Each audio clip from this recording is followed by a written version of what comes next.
Здравствуйте! Вы смотрите передачу «Беседы у камина». Мы находимся в Старой Ладоге, в Никольском мужском монастыре. Основание монастыря относят к 1240 году, а его основателем считают святого благоверного князя Александра Невского.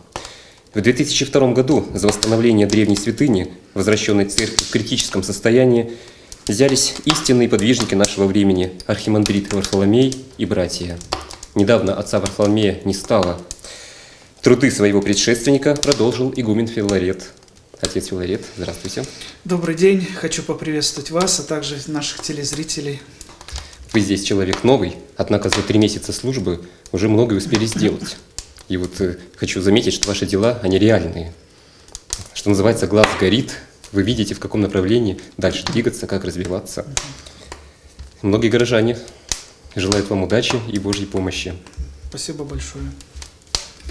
Что можно сказать? Конечно же, планов, как и у любого творческого человека, который любит свое дело, свое место, много, как у меня, у игумена, так и у нашей братьи.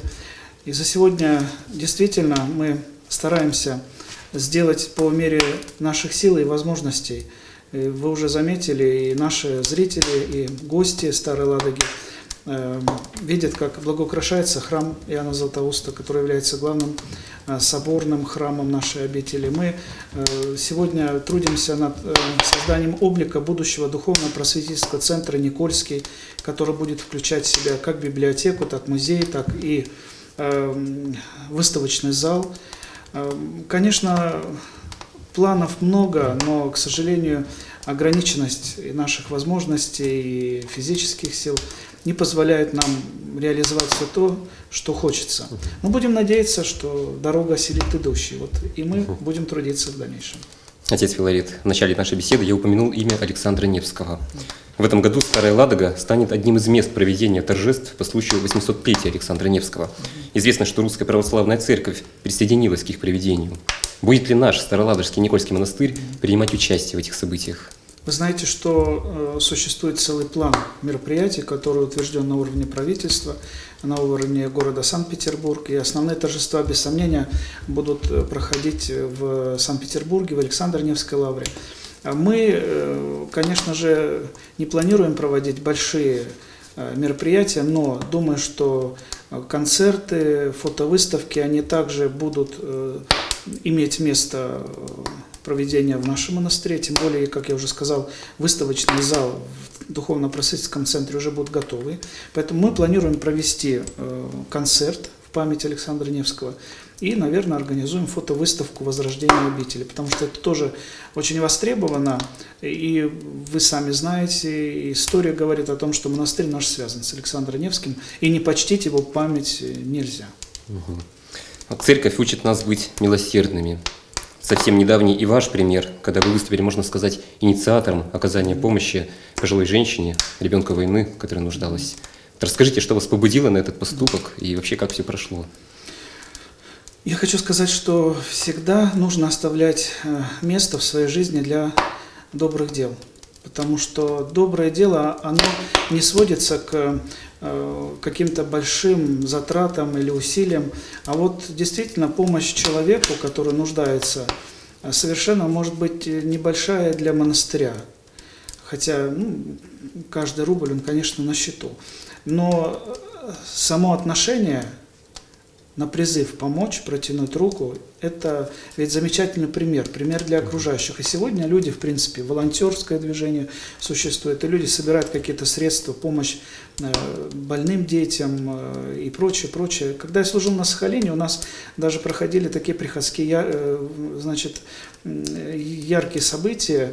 Мы покупали продуктовые наборы, узнавали через органы социальной защиты обездоленных и посещали такие семьи.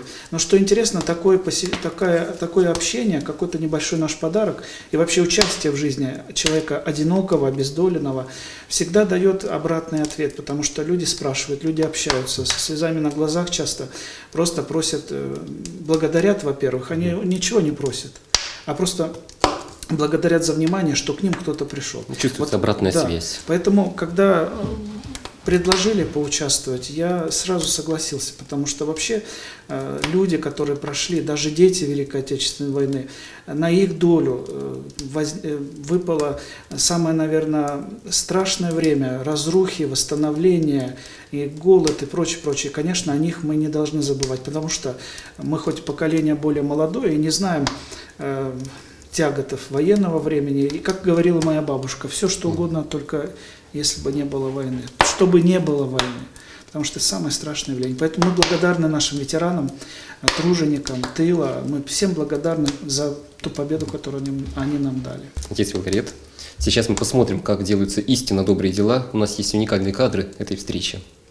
3 февраля для инвалида, ребенка войны Веры Николаевны Руденко, проживающую на Борисогорском поле, прошла, по ее словам, самая удивительная и замечательная встреча. К ней в гости приехал сам настоятель Никольского мужского монастыря игумен Филарет. Приехал в гости не с пустыми руками. Он откликнулся на просьбу, которую разместили работники Волховского телевидения в социальных сетях. У Веры Николаевны не было стиральной машины, и с этой просьбой она обратилась на ТВ. Почти сразу же на просьбу откликнулась братья монастыря и решила помочь инвалиду. Предложили поучаствовать.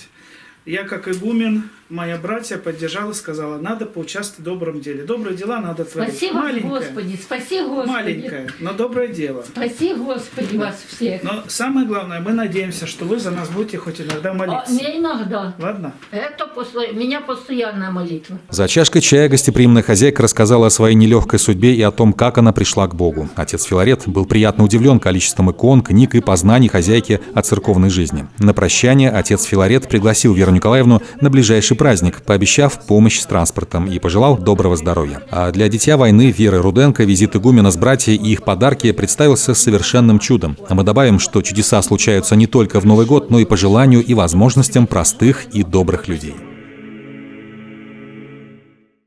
Отец Филарет, мы еще не успели начать нашу рубрику, а к нам в редакцию уже поступают вопросы от наших телезрителей, в том числе и от ваших прихожан. Позвольте, я зачитаю одну из них. Здравствуйте. Проводятся ли в настоящее время экскурсии по обители Никольского монастыря? Если проводится, то каким образом можно на нее записаться и есть ли какое-нибудь расписание? Прежде всего, в выходные дни мы принимаем больше всего людей, как из близлежащих населенных пунктов, так и из Санкт-Петербурга и других даже городов, которые находятся по соседству.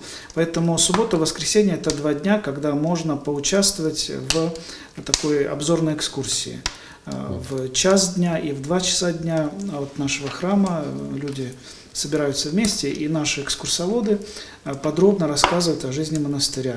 В этот день есть возможность, более того, такой сюрприз для гостей, подняться на колокольню, потому что в обычные дни вход в целях безопасности, потому что обязательно должен кто проведет людей, поднимет, спустит.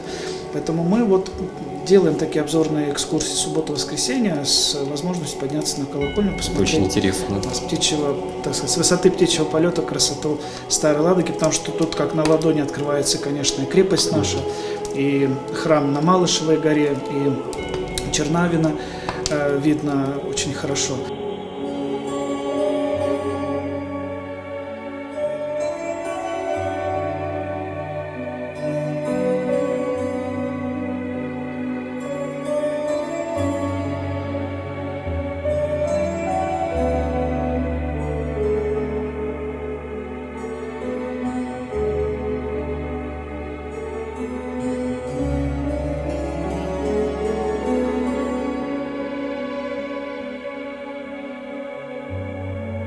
Знаете, что свою деятельность я начал, создав паломническую службу. У нас есть отдельные люди, которые занимаются приемом туристов, паломников, взаимодействие осуществляют, потому что вот особенно по субботам к нам приезжают паломники Санкт-Петербурга, и они заказывают как экскурсию, так и заказывают, конечно, обед. То есть они у нас еще кушают. Вот, поэтому можно созвониться, можно узнать. Телефоны на сайте и на страничке ВКонтакте. То есть можно по телефону записаться? Или? Да, телефон всегда рабочий. Мы всегда будем рады помочь, принять у себя гостей, показать и рассказать о истории обители. Ну и в продолжение темы, вот в прошлой нашей беседе вы упомянули о том, что развиваете так называемый тур выходного дня. Вот расскажите об этом поподробнее. Ну, это очень известно. Да, это очень известная вообще форма прежде всего форма отдыха, а второе форма вот такого духовного паломничества. И люди могут, не нарушая свой рабочий график, приехать пожить в монастыре несколько дней. Это очень хорошая идея. И я хочу сказать, что мы, используя все необходимые меры предосторожности, вы знаете, что все-таки сейчас и масочный режим есть, и прочее, вот, мы приглашаем людей пожить у нас суббота-воскресенье. Бывает так, приезжают в пятницу и участвуют в богослужениях, в субботу посещают все наши святыни, все наши памятники, а в воскресенье после литургии, после общения с игуменом, после монастырской трапезы мы их потихонечку провожаем домой. Кто-то ездит на электричке, на ласточке с Петербурга, но если у нас есть возможности, есть транспорт, вот, кстати говоря, мечта на будущее, чтобы наш монастырь приобрел какой-то автобус, микроавтобус, чтобы мы могли организованно людей привозить с Петербурга. Почему? Потому что вопрос доставки существует. И паломники всегда спрашивают, а можно ли из Петербурга от какой-то станции метро к вам, чтобы уходит ли ваш личный транспорт. Поэтому небольшая моя мечта на будущее, иметь автобус, который бы могли вот для людей вот этого вот выходного дня. Да. Так называемый трансфер организовать. Да, очень удобно, но кстати. это впереди, есть к чему стремиться. Отец Филарет, все те, кто приходит в храм Иоанна Златоуста, конечно же, знают замечательный женский хор, песнопения которого сопровождают службы в храме. А на днях вы объявили о наборе мужского хора. Скажите, это будет что-то совместное или совсем новое веяние в жизни обители? В мужском монастыре, конечно же, должен быть в наличии братский хор. И часто люди, приезжающие из других городов, приезжают в монастырь с желанием услышать именно мужское песнопение, потому что оно совершенно отличается от исполнения в женском составе. Но для нашего монастыря это принципиально, потому что все-таки мы Никольский мужской монастырь, в обязательном порядке у нас должен быть свой братский хор. У нас братья есть талантливые, которые, в принципе, берет на себя обязанность и поет на богослужениях среди недели. А профессиональный женский хор мы просим приходить к нам. Это в основном уже люди пожилого возраста, но имеют талант, имеют пока возможности, голоса, чтобы петь совместно на службах. Мы их приглашаем, они у нас приходят по субботам, воскресеньям и в праздничные дни. Но даже если Бог даст, мы все-таки найдем такого человека талантливого, который, может быть, и останется у нас в братье и будет регентом мужского братского хора, то, конечно, люди, профессионалы, вот женщины, которые поют сегодня. Они, кстати, участвуют и в некоторых концертах. Да, было такое, я смотрел записи, когда концерты духовной музыки для туристов, для паломников когда-то устраивались, но думаю, тоже надо об этом подумать. Вот мы от них не отказываемся, потому что они талантливые, они наши, они монастырские, поэтому, конечно же, для них также найдется возможность и петь, и участвовать в богослужениях и все прочее. Вот недавно вы говорили о том, что в главном храме Иоанна Златоуста ведутся работы по восстановлению иконостаса. Ведь, как известно, что иконостас – это лицо храма. Вот скажите, пожалуйста, как продвигаются работы по восстановлению? Слава Богу, что сохранились исторические свидетельства и сохранились исторические фотографии. И именно совершенно справедливо, когда мы восстанавливаем историю в том виде, какая она была. Поэтому, когда подписывался проект иконостаса, конечно, это было до меня, задолго до меня, то была такая задача – сохранить, воссоздать исторический облик внутреннего убранства храма Иоанна Златоуста. И, к сожалению, и к счастью, все-таки, слава Богу, это удается сделать, потому что мы завершили монтаж 2-3 ярусов, всех деталей. Понятно, что нужно будет еще и красить все эти детали и делать отдельные элементы под золото. Конечно, золотить мы не будем, это очень-очень дорого, но есть специальная краска, которая, в принципе, заменяет позолоту и выглядит очень достойно.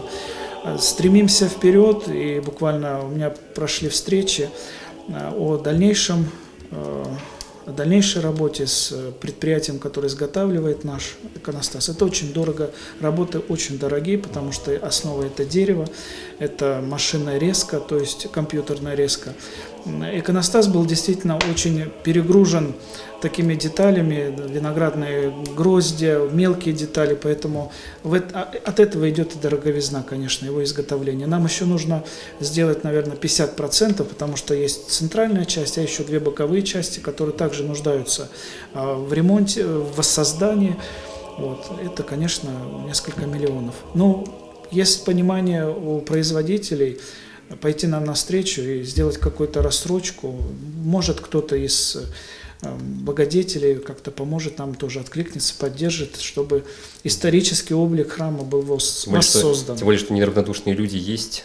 Ну вот да, тому вот пример пример история. буквально чудесное утро, которое подарило нам следующее уникальное произведение, которое появится, я думаю, что к весне, потому что это мозаичная икона на входе, Спас Вседержитель.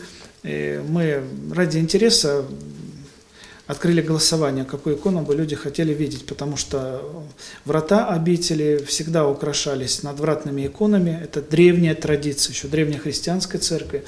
И понятно, что солнце, различные погодные условия наши, тем более сырость, надо учитывать, когда мы вешаем икону какую-либо на улице. И повешать, значит, разместить временную икону, литографию, со временем она выцветит, какой бы мы ни делали ее по качеству. Но все-таки вот есть желание сделать все-таки мозаичную икону, потому что это долговечно, это красиво. И это будет относить нас, вот, наверное, в старину, потому что мозаичная икона, она была очень распространена в древности. Это один из был таких вот И, кстати говоря, мозаика до сих пор же сохраняет исторические образы и доносит до нас. И в первохристианские времена украшались храмы. Но это будет наше общее достояние. Это будет наше общее достояние. Я хочу поблагодарить одну женщину, которая помогла нам и все работы оплатила. И я думаю, что все получится. Отец Филарет, еще один вопрос от нашего телезрителя. Скажите, пожалуйста, как стать монахом? Что для этого нужно? И имеет ли значение то, чем человек занимался в миру? И может ли монах добровольно покинуть монастырь? Вот такой неожиданный вопрос. Мы, насельники монастыря, которые живем здесь не один десяток лет, конечно, встречаемся с жизненными различными случаями, когда человек хочет бросить все, может быть, начать жизнь с нуля.